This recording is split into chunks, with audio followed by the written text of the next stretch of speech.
Анбур, современная литература и Стефан Пермский. На ВДНХ широко отметят День коми-языка и письменности. С 17 по 19 мая на международной выставке в форуме «Россия» пройдут мероприятия, приуроченные ко Дню коми-языка и письменности. Праздник, установленный в прошлом году указом главы Коми Владимира Уйба, отмечается каждое третье воскресенье мая.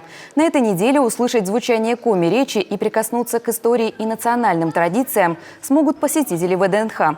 Так, уже завтра гостей стенда Республики Коми в павильоне номер 75 будут ждать различные познавательные и развлекательные активности, мастер-классы по изучению коми-языка, викторины о достопримечательностях региона, знакомство с народными музыкальными инструментами и древней коми-азбукой «Анбур». А 18 и 19 мая в павильоне номер 75Б, где расположена дальневосточная панорама, пройдут мероприятия с участием Союза писателей Республики Коми. В этом году он отмечает 90-летний юбилей. Прозвучат стихотворения на русском и коми-языках. Там же 19 мая состоится презентация книги о первом епископе Великопермском, изданная в этом году Фондом социально-культурных инициатив в серии «Святые России».